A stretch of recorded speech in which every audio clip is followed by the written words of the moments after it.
Assalamualaikum. Kami dari kumpulan 1.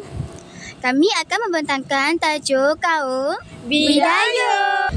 Bidayuh ialah salah satu kumpulan etnik peribumi Sarawak, Malaysia dan wilayah Kalimantan Barat, Indonesia yang dikenali sebagai orang darat. Mereka merupakan kumpulan Dayak kedua terbesar di Sarawak dan tinggal terutamanya di sekitar bahagian Kuching dan Serian di Sarawak.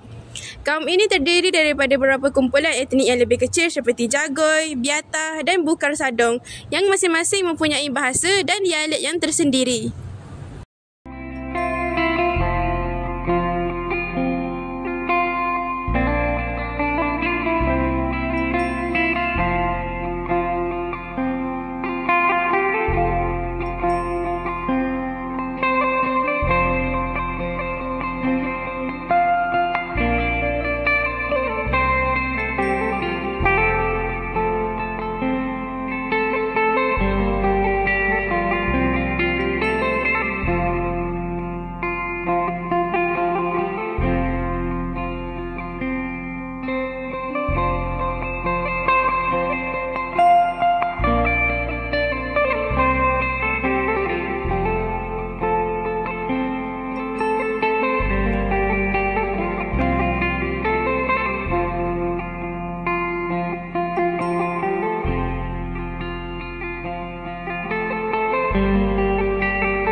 Ciri-ciri utama Bidayuh ada 3, iaitu asal-usul, nama dan lokasi. Asal-usul kaum Bidayuh dipercayai berasal dari kawasan pegunungan di barat daya Sarawak dengan migrasi di kawasan dataran dan penempatan di sepanjang sungai. Nama Bidayuh bermaksud orang darat yang membezakan mereka daripada kaum Iban yang dikenali sebagai Dayak laut. Lokasi, mereka mendiami kawasan barat daya Sarawak, terutamanya di negeri-negeri Serian, Kuching, Bau, Perawan dan Siburan. Dunia pasti ada akhirnya, bintang-bintang pun ada umurnya.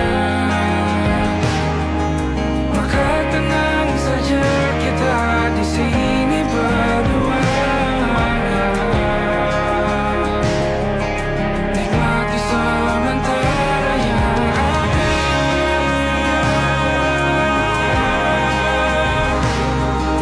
Bintang-bintang pun ada umurnya.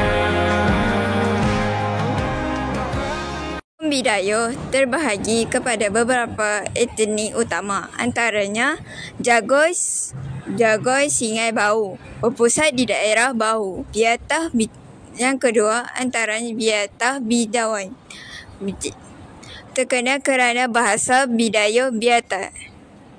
Yang ketiga, Sukar Sadong Serian, ditemui di daerah Serian dan kawasan berhampiran.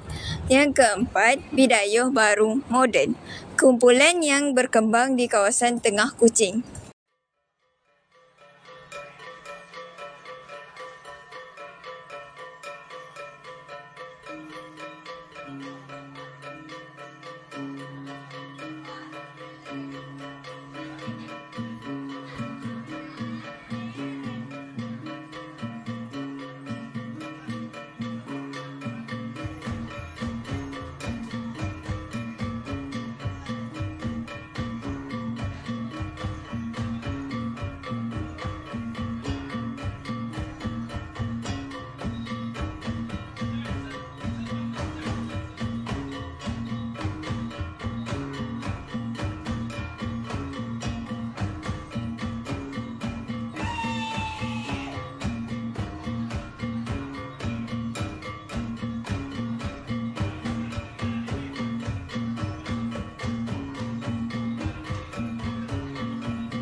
Seterusnya, budaya dan bahasa.